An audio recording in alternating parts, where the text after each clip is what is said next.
بسم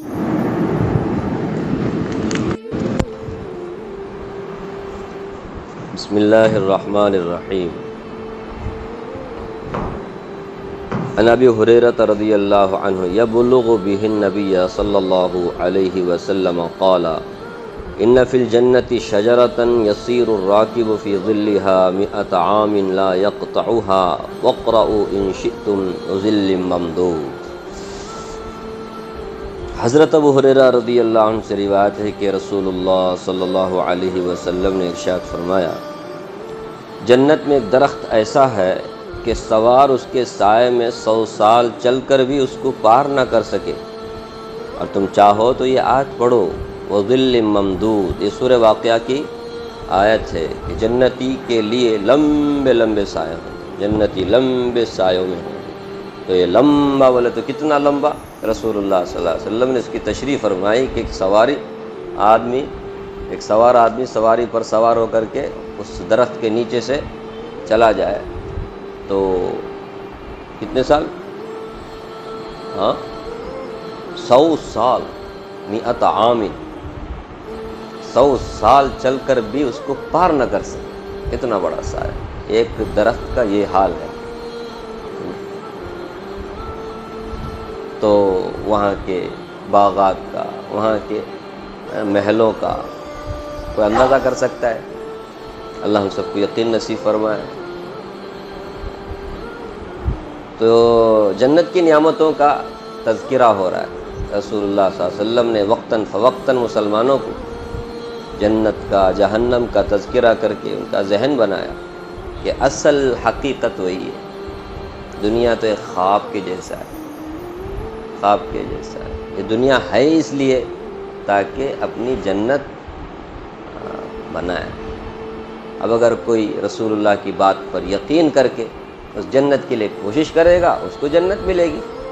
جسے ڈاؤٹ ہے، شک ہے، یقین نہیں ہے، تو پھر ویسا آدمی ظاہر سی بات ہے تیاری ہی نہیں کرے گا، وہ ایسی ہی زندگی گزارے گا جانوروں کی طرح، کھائے گا، پیے گا، سوئے گا، عیاشی کرے گا، مست رہے گا اور مرے گا، پھر پچھتائے گا، لیکن پچھتانے سے کوئی فائدہ نہیں ہوگا، دوبارہ چانس ملنے والا نہیں۔ اسی لیے رسول اللہ صلی اللہ علیہ وسلم وقتاً فوقتاً ذہن بنایا کرتے تھے صحابہ کا، اصل زندگی وہی ہے، اس کے لیے کیا کرو؟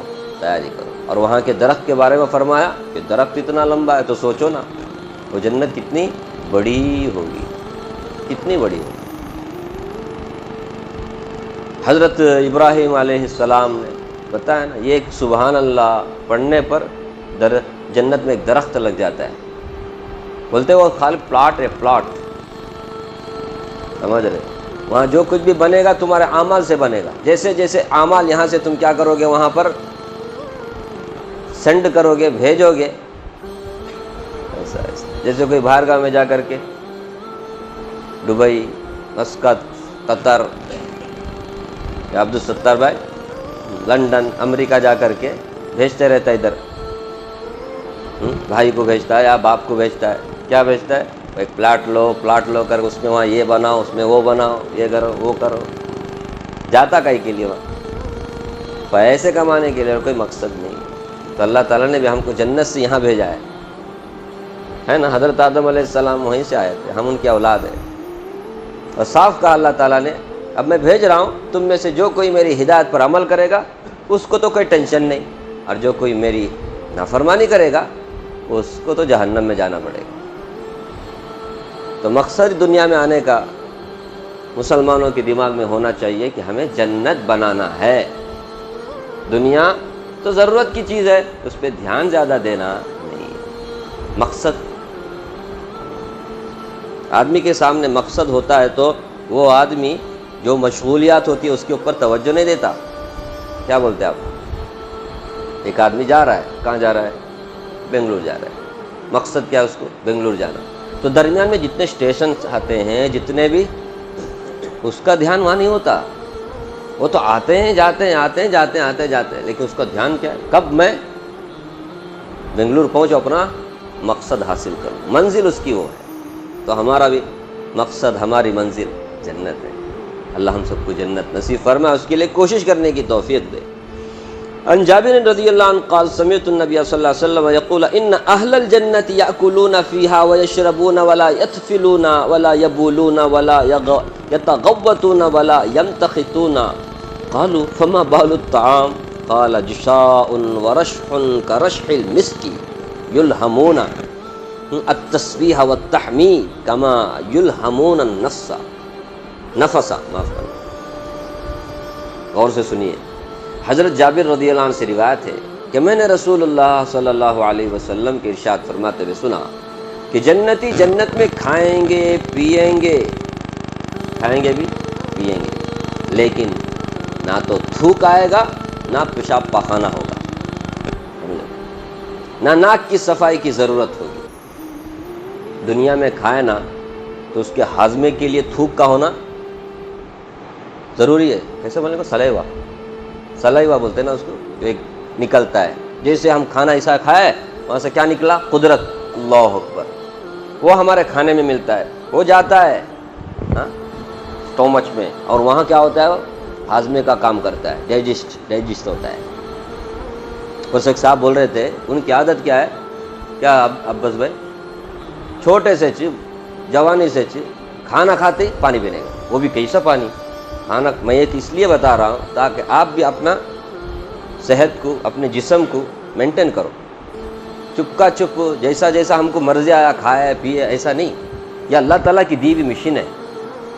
جیسے کوئی انسان مشین بناتا ہے خان صاحب، اس مشین کا ایک رول ہوتا ہے، اس کو یہ ڈالنا، اس کو وہ نہیں ڈالنا۔ پرسوں دیکھو ایک صاحب ہے نا، بنگلور گئے تھے، بولتے آتے ہوئے ڈیزل کا وہ گاڑی، پیٹرول ڈالا اس نے، کون مسٹیک کس کا؟ اس میں پیٹرول ڈالنے والے کو اس کو اتنا معلوم نہیں، لکھا ہوا ہے، اسی لیے ذات سے لکھنا اس میں ڈیزل بول کر کے، اندھے کو بھی دکھنا ہو۔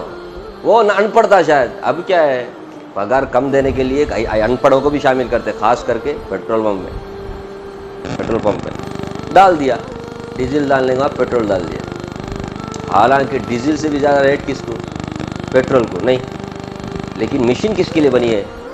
وہ ڈیزل کے لیے۔ اس نے پیٹرول ڈالا، چلا 1 گھنٹے تک، اس کے بعد جب بند پڑا، جہاں چالوچ نہیں ہو رہی گاڑی، بعد دیکھے تو گیرج رات کے 2:30 بجے، سوچو بنگلور سے آ رہا ہے، سکلیش پور کے پاس بند گاڑی، کیا حالت ہونا اس کی، کیا ٹینشن۔ وہ کیسے بھی کر کے اپنا ایک ساتھی کو بولا، بلیٹ پایا، انہیں بلیٹ سے گیا، لیکن یہ گاڑی کو وہ کیا بولتے، وہ لے کے جاتا ہے نا گاڑی، ٹوئن نا، وہ لے کے گیا۔ ابھی بولنے والے انجن سیز 2 لاکھ کا خرچہ ہے، انجن سیز ہونے کا چکر ہے یہ کیا گیا؟ اللہ کا فضل، اللہ کبھی کبھی اللہ تبارک و تعالیٰ کی مہربانی کسی کے اوپر زیادہ ہوتی، 5,000 میں نہیں 15,500 میں کام بن گیا، سمجھ رہے؟ تو دیکھو نا کون سی گاڑی، ایک انسان بناتے سے گاڑی، اس میں ایک چیز ڈالنا، وہ ڈالنے کی وجہ دوسری چیز ڈالا، حالانکہ اس سے بہتر ہے وہ چیز، ڈیزل سے پیٹرول کیا اس سے اوپر کی چیز جو ایروپلین میں ڈالتے نا، وہ بھی ڈالو تب بھی وہ انجن کیا ہو جائے گی۔ ایک انسان بناتا ہے ایک تو اس میں بھی رول ریگولیشن سب ہوتا ہے، تو پھر اللہ تعالیٰ نے جو مشین بنائی اس کا بھی کچھ رول رہے گا نا، کب کھانا، کتنا کھانا۔ ہمارے نبی کتنا اچھا بتایا، ہمارے نبی صلی اللہ علیہ وسلم خالی جنت جہنم کے بارے میں، ہمارے دنیا کے بارے میں بھی، ہمارے جسم کے بارے میں ہم کو بتایا، 3 حصے کرو، 1 حصہ کھاؤ، 1 حصہ خالی رکھو، 1 حصہ پانی کے لیے رکھو۔ ہمیں کیا کرنے کا؟ کھانے کے لیے 3 حصہ بنا دیتے، کھانے کے لیے 3 حصہ، اب کیا ہوگا؟ آئیں گا اس نہیں کیا بیماری، کیا کھانا؟ اللہ ہم سب کی حفاظت فرمائے۔ ہمیں بولنے کی وجہ سے میں بڑا یہ بن گیا نہیں، ہم کتنے کوتاہی کیے، تھوڑا تھوڑا جو نالج مل رہا ہے بس اس کو آپ سے شیئر کر رہے ہیں، اور ہم اپنے اوپر عمل کرنا بول کر کے جذبہ، بس اتنا ہی۔ انہوں کیا کرتے تھے؟ وہ پانی پیتے تھے، جوانی میں کیسا بھی چلا، وہ انجن کیسا بھی چلا، اب آیا بڑھاپا، 50 پر 5 سال کی عمر ہوئی، ایسا پیٹ درد کیسا پیٹ درد، اب باپ رے باپ، سونے نہیں ہو رہا ہے، بیٹھنے نہیں ہو رہا ہے، بہت پیٹ درد۔ وہ بعد میں دوا گوا لیتے، بیچارہ غریب آدمی ادھر ادھر سے دوا لیتے، وہ ہیگڑے کے پاس گیا، کبھی پجاری کے پاس گیا، بولنے کو کیا ابھی نہیں ہو رہا دوا سے، بعد میں انہیں بولا اس سے یہ اسکیننگ کرا، وہ جا کے اسکیننگ کرا،